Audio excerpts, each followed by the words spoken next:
അവിടെ സംഘത്തിന്റെ നേതൃത്വത്തിൽ നിർമ്മിക്കപ്പെട്ടിട്ടുള്ള വിവേകാനന്ദ സ്വാമികൾക്ക് രാജ്യത്തെ ഏറ്റവും ശ്രേഷ്ഠമായിട്ടുള്ള സ്മാരകമാണ് വിവേകാനന്ദ പാറ. ഏകനാഥ റാനഡെ എന്ന് പറയുന്ന സംഘത്തിന്റെ പ്രചാരകന്റെ വലിയ സമർപ്പണവും തപസ്സും ത്യാഗവുമാണ് വിവേകാനന്ദ പാറ. പലപ്പോഴും പുതിയ ആളുകൾക്ക് അത് അറിയാറില്ല. അത് സർക്കാരിന്റെ സ്ഥാപനമാണെന്നോ അത് ഏതെങ്കിലും പ്രൈവറ്റ് ട്രസ്റ്റിന്റെ സ്ഥാപനമാണെന്നോ ഒക്കെയാണ് നമ്മുടെ ആളുകൾ പോലും ധരിച്ചിരിക്കുന്നത്. എന്നാൽ സംഘത്തിന്റെ നേതൃത്വത്തിൽ സ്ഥാപിക്കപ്പെട്ടതാണ്. ഏകനാഥ റാനഡെ സംഘത്തിന്റെ അഖില ഭാരത ബൗദ്ധിക് പ്രമുഖ ആയിരുന്ന ആളാണ്. സംഘത്തിന്റെ ജനറൽ സെക്രട്ടറി ആയിരുന്ന ആളാണ്. അദ്ദേഹം 1962 മുതൽ തുടർച്ചയായി നടത്തി വന്നിട്ടുള്ള ശ്രമങ്ങളാണ്. കാരണം 1962 ഈ വിവേകാനന്ദ പാറയെ ഹൈജാക്ക് ചെയ്യാൻ വേണ്ടിയിട്ടുള്ള വലിയൊരു ശ്രമം ഉണ്ടായിരുന്നു. ഇത് കന്യാകുമാരി ദേവി തപസ്സിരുന്ന സ്ഥലമാണ് എന്ന സങ്കല്പമുള്ള പാറയാണത്. അവിടെയാണ് വിവേകാനന്ദ സ്വാമികൾ 1892 വന്ന് ധ്യാനത്തിൽ ഇരിക്കുന്നത്. അദ്ദേഹം കടല് നീന്തി കടന്ന് പാറയിൽ കയറി ചെന്ന് അവിടെ 3 ദിവസം ധ്യാനത്തിൽ ഇരുന്നു എന്നും അതിനുശേഷമാണ് അദ്ദേഹത്തിന് എൻലൈറ്റൻമെന്റ് ഉണ്ടാവുന്നതെന്നും അതിനുശേഷമാണ് അദ്ദേഹത്തിന്റെ ഈ ദിഗ്വിജയം വിദേശ രാജ്യങ്ങളിലൊക്കെ പോയി ചിക്കാഗോ പ്രസംഗം ഉൾപ്പെടെയുള്ള വലിയ വിജയങ്ങളൊക്കെ നേടുന്ന ഇതിനു ശേഷമാണെന്നൊക്കെ വിശ്വസിക്കപ്പെടുന്ന പാറയാണത്. വിവേകാനന്ദ റോക്ക് എന്ന പേരിൽ പണ്ടുതൊട്ടേ അറിയപ്പെട്ടിരുന്ന ഒരു പാറയാണത്.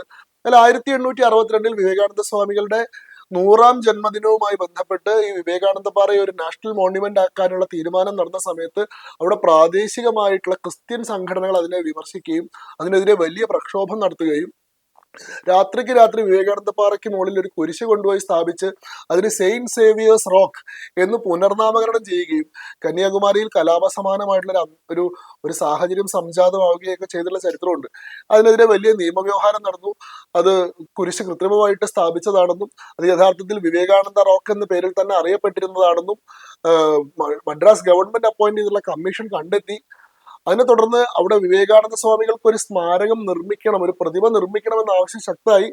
എന്നാൽ ഈ പറയുന്ന തിരിച്ചടി, കമ്മ്യൂണൽ ആയിട്ടുള്ള പ്രശ്നങ്ങൾ ഭയന്നുകൊണ്ട് മദ്രാസ് ഗവൺമെന്റ് അതിന് തയ്യാറായില്ല. ആർക്കും വേണ്ട, ഈ പാറ ഇനി അങ്ങോട്ട് നിഷ്പക്ഷ പാറയായിക്കോട്ടെ, ക്രിസ്ത്യൻ സമൂഹത്തിനും ഇല്ല, ഹിന്ദു സമൂഹത്തിനും ഇല്ല, വിവേകാനന്ദ സ്വാമികളുടെ അല്ല, സെന്റ് സേവിയേഴ്സിന്റെ അല്ല എന്നുള്ളൊരു വിചിത്രമായിട്ടുള്ള നിലപാട്. അതായത് എത്രയോ കാലമായി വിവേകാനന്ദ പാറ എന്ന് വിശ്വസിക്കപ്പെടുന്ന, എത്രയോ കാലമായി വിവേകാനന്ദ സ്വാമികൾ ധ്യാനത്തിലിരുന്നതിന്റെ പേരിൽ പ്രശസ്തമായ, ഈ അടുത്ത കാലത്ത് പോലും തീർത്ഥാടകർ സന്ദർശിച്ചിരുന്ന ഒരു തീർത്ഥാടന കേന്ദ്രമായിട്ടുള്ള പാറ ഒരു സുപ്രഭാതത്തിൽ ഒരു മതേതര പാറയായി പ്രഖ്യാപിക്കപ്പെടുകയാണ്. ഇതിനെതിരെയാണ് ഒരു വലിയ മുന്നേറ്റം ഒരുപക്ഷെ സംഘത്തിന്റെ നേതൃത്വത്തിൽ തന്നെ ഉണ്ടാവുന്നത്. വിവേകാനന്ദ പാറ എന്താ പറയുക, അവിടെ വിവേകാനന്ദ സ്വാമികൾക്ക് യുക്തമായിട്ടുള്ള ഒരു സ്മാരകം വേണം എന്നൊരു നിശ്ചയം ഉണ്ടാവുന്നു. അന്നത്തെ തമിഴ്നാട് മുഖ്യമന്ത്രി, എന്റെ ഓർമ്മ ശരിയാണെങ്കിൽ ഭക്തവത്സലമാണ്. ഭക്തവത്സലം പറയുന്നു സ്മാരകം നിർമ്മിക്കാൻ സമ്മതിക്കില്ല, വേണമെങ്കിൽ ഇത് വിവേകാനന്ദ പാറയാണെന്ന് പറഞ്ഞുകൊണ്ട് ചെറിയൊരു പ്ലേക്ക് അവിടെ സ്ഥാപിക്കാമെന്ന് പറയുന്നു. അങ്ങനെ സ്ഥാപിക്കുന്നു. എന്നാൽ ഏകനാഥ് റാനഡേജി അത് വിടുന്നില്ല. അദ്ദേഹം ഡൽഹിയിൽ പോയി അദ്ദേഹം കേന്ദ്ര മന്ത്രിസഭയുമായിട്ട് ചർച്ച നടത്തുന്നു. ജവഹർലാൽ നെഹ്റു അനുകൂലമായിട്ടൊരു നിലപാട് സ്വീകരിക്കുന്നില്ല. എന്നാൽ അദ്ദേഹം വ്യക്തിപരമായി ഡൽഹിയിൽ ക്യാമ്പ് ചെയ്ത് 323 MP പിന്തുണ അദ്ദേഹം ഉറപ്പുവരുത്തുകയാണ്. അന്നത്തെ പാർലമെന്റിലുള്ള ഭൂരിപക്ഷം MP ഒപ്പ് അദ്ദേഹം മേടിക്കുകയാണ്. ഈ 323 MP ഒപ്പോട് കൂടിയിട്ട് ഇദ്ദേഹം വീണ്ടും പ്രധാനമന്ത്രിയെ കാണുന്ന സമയത്ത് പ്രധാനമന്ത്രിക്ക് അത് നിഷേധിക്കാൻ സാധിക്കുന്നില്ല. അങ്ങനെ അത് നടത്താനുള്ള അനുവാദം കൊടുക്കുന്നു. ഭക്തവത്സലത്തെ കാണുന്ന സമയത്ത് ഭക്തവത്സലം അങ്ങനെയാണെങ്കിൽ ഒരു ചെറിയ പ്രതിമ 15x15 അങ്ങനെ ഒരു വലിപ്പത്തിലുള്ള ഒരു ചെറിയ പ്രതിമ മാത്രം വെച്ചാൽ മതി എന്ന് പറയുന്നു. അതിനെതിരെയും ഇദ്ദേഹം വലിയ സമ്മർദ്ദങ്ങൾ ചെലുത്തുകയാണ്. അദ്ദേഹം രാജ്യം മുഴുവൻ യാത്ര ചെയ്യണം. അന്നത്തെ, എന്റെ ഓർമ്മ ശരിയാണെങ്കിൽ അന്നത്തെ ടൂറിസം വകുപ്പ് മന്ത്രി ഹുമയൂൺ കബീർ എന്ന് പറയുന്ന ആളാണ്. അദ്ദേഹം ബംഗാളിൽ നിന്നുള്ള ആളായിരുന്നു. അപ്പൊ വിവേകാനന്ദ സ്വാമി ബംഗാളികളെ സംബന്ധിച്ചിടത്തോളം വളരെ വൈകാരികമായിട്ടുള്ള ഒരു ബിംബമാണ്. വിവേകാനന്ദ സ്വാമികൾക്ക് പ്രതിമ സ്ഥാപിക്കാൻ കേന്ദ്ര സർക്കാർ സമ്മതിക്കുന്നില്ല എന്നുള്ള മറ്റുള്ള വിമർശനം വന്നപ്പോൾ കേന്ദ്ര സർക്കാരിന് തന്നെ നിലപാട് മാറ്റേണ്ടി വന്നു. ഇതൊക്കെ ഏകനാഥ് റാനഡെയുടെ ഒരു പ്രയത്നത്തിന്റെ ഫലമായിട്ട് സംഭവിക്കുന്നതാണ്. അങ്ങനെ അവസാനം തമിഴ്നാട് സർക്കാർ മുട്ടുമടക്കുകയാണ്. അതിനെ തുടർന്ന് വിവേകാനന്ദ പാറ നിർമ്മിക്കാൻ തീരുമാനിക്കുന്നു. ഏകനാഥ് റാനഡേജി ഓരോ സംസ്ഥാനങ്ങളിലും യാത്ര ചെയ്ത് ജനങ്ങളെ നേരിട്ട് കണ്ടിട്ടും അതേപോലെ തന്നെ സർക്കാരുകളെ നയിക്കുന്ന മന്ത്രിമാരെയും മുഖ്യമന്ത്രിമാരെയും നേരിട്ട് കണ്ടിട്ട് വിവേകാനന്ദ പാറയ്ക്ക് വേണ്ടിയിട്ടുള്ള സംഭാവനകളും സഹായങ്ങളും സ്വീകരിക്കുകയാണ്. അദ്ദേഹം അതിനെപ്പറ്റി എഴുതിയിട്ടുണ്ട്. Story of rock memorial, the story of Vivekananda rock memorial എന്ന് പറയുന്ന ഏകനാഥ് റാനഡേജിയുടെ പുസ്തകത്തിൽ അദ്ദേഹം ഓരോ മുഖ്യമന്ത്രിമാരെയും കണ്ട അനുഭവം പങ്കുവെക്കുന്നത്. അതിൽ നമ്മൾ മലയാളികൾ ഓർത്തിരിക്കേണ്ട ഒരു അനുഭവം, ഇന്ത്യയിൽ വിവേകാനന്ദ പാറ നിർമ്മിക്കാൻ സഹായിക്കാതിരുന്ന ഒരേ ഒരു സംസ്ഥാനം കേരളമാണ് എന്നുള്ളതാണ്.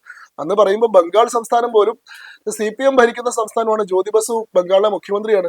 ജ്യോതി ബസു വളരെ അനുഭാവപൂർണ്ണമായിട്ടുള്ള ഒരു സമീപനമാണ്. ബംഗാളിന്റെ വീരപുത്രനാണ് വിവേകാനന്ദ സ്വാമികൾ. അദ്ദേഹത്തിന് സ്മാരകം നിർമ്മിക്കുന്നത് നമുക്ക് അഭിമാനമാണ് എന്ന നിലപാടാണ് ജ്യോതി ബസു എടുത്തത്.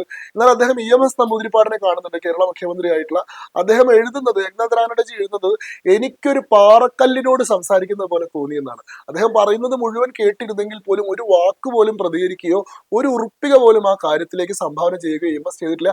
എനിക്കൊരു പാറക്കല്ലിനോട് സംസാരിക്കുന്ന അനുഭവമായിരുന്നു അയാളോട് സംസാരിച്ചപ്പോൾ ഉണ്ടായെന്നാണ് പറഞ്ഞത്. അപ്പൊ കേരളത്തിന്റെ ഒഴികെയുള്ള ബാക്കിയുള്ള മുഴുവൻ ഇന്ത്യൻ സംസ്ഥാനങ്ങളുടെയും പിന്തുണയോടുകൂടി രാജ്യത്തെ ലക്ഷോപലക്ഷം ജനങ്ങളുടെ സംഭാവനയോട് കൂടിയിട്ടാണ് സംഘത്തിന്റെ നേതൃത്വത്തിൽ 1970 വിവേകാനന്ദ പാറ എന്ന് നമ്മൾ ഇന്ന് കാണുന്ന ആ റോക്ക് മെമ്മോറിയൽ, അവിടെ വിവേകാനന്ദ സ്വാമികളുടെ വലിയ സ്തൂപം, 133 അടി ഉയരമുള്ള വലിയ സ്തൂപം സഹിതമുള്ള വലിയ വിവേകാനന്ദ പാറ നിർമ്മിക്കപ്പെടുന്നത്. പിന്നീട് അങ്ങോട്ട് ഇന്ന് വരെയും അതിന്റെ മേൽനോട്ടവും നിയന്ത്രണവും നടത്തിപ്പും അതിന്റെ പരിരക്ഷയും എല്ലാം നടത്തി വരുന്നത് സംഘത്തിന്റെ പരിവാറായിട്ടുള്ള വിവേകാനന്ദ കേന്ദ്ര എന്ന് പറയുന്ന സംഘപരിവാർ ആയിട്ടുള്ള ഒരു സംഘടന തന്നെയാണ്. അപ്പൊ ആ രീതിയിൽ വലിയൊരു ത്യാഗപൂർണമായിട്ടുള്ള ഒരു പ്രവർത്തനത്തിന്റെ ഫലമായി ഒരുപാട് പ്രതിസന്ധികളെ, ഒരുപാട് വെല്ലുവിളികളെ അതിജീവിച്ചുകൊണ്ട് വിവേകാനന്ദ സ്വാമികൾക്കായി ഈ രാജ്യത്ത് നിർമ്മിക്കപ്പെട്ടിട്ടുള്ള, അതും ബംഗാളിൽ നിന്നുള്ള സ്വാമികൾക്ക് വേണ്ടിയിട്ട് ഇന്ന് ദക്ഷിണേന്ത്യയിലെ കന്യാകുമാരിയിൽ നിർമ്മിക്കപ്പെട്ടിട്ടുള്ള ഒരു സ്മാരകമാണ് വിവേകാനന്ദ പാറ.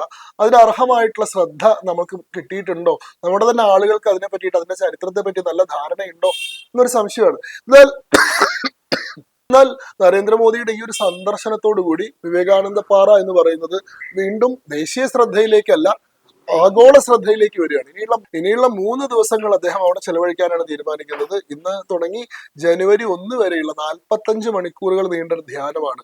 അപ്പൊ 3 ദിവസത്തേക്ക് രാജ്യത്തെ മുഴുവൻ ക്യാമറകളുടെയും മുഴുവൻ മാധ്യമങ്ങളുടെയും മുഴുവൻ മനുഷ്യരുടെയും ശ്രദ്ധ ദക്ഷിണേന്ത്യയിലുള്ള വിവേകാനന്ദ പാറയിലേക്ക് കേന്ദ്രീകരിക്കപ്പെടാൻ പോവുകയാണ്. ഇത് തമിഴ്നാടിനെ സംബന്ധിച്ചിടത്തോളവും കന്യാകുമാരിയെ സംബന്ധിച്ചിടത്തോളവും ആ വിവേകാനന്ദ റോക്ക് മെമ്മോറിയൽ എന്ന് പറയുന്ന ആ സ്മാരകത്തെ സംബന്ധിച്ചിടത്തോളം വളരെ നല്ല ഒരു ഫലമാണ് ഉണ്ടാക്കാൻ പോകുന്നത്. അപ്പൊ അങ്ങനെ ഏത് നിലയിൽ നോക്കിയാലും, അതിന്റെ ഒരു ടൂറിസത്തിന്റെ ദൃഷ്ടിയിൽ നമ്മൾ നോക്കിക്കഴിഞ്ഞാലും, അതിന്റെ ഒരു പൊളിറ്റിക്സിന്റെ ദൃഷ്ടിയിൽ നമ്മൾ നോക്കിക്കഴിഞ്ഞാലും, ഇനി അതിന്റെ വിശ്വാസത്തിന്റെ ദൃഷ്ടിയിൽ നോക്കിക്കഴിഞ്ഞാലും ആർക്കും നഷ്ടമില്ലാത്ത ഒരാളുടെ വ്യക്തിപരമായിട്ടുള്ള ഒരു വിശ്വാസത്തിന്റെ മാത്രം ഭാഗമായിട്ടുള്ള രാജ്യത്തിന് ഗുണം മാത്രമുള്ള ഒരു പദ്ധതിയെ എന്തിനാണ് ഇത്രയും നഖശിഖാന്തം എതിർക്കുന്നത്, എന്തിനാണ് അതിനെ ഇങ്ങനെ വിമർശിക്കുന്നത്, എന്താണ് നിങ്ങൾക്ക് അവിടെ നഷ്ടപ്പെടുന്നത് എന്നുള്ളതാണ് എനിക്ക് മനസ്സിലാവാത്ത പ്രശ്നം.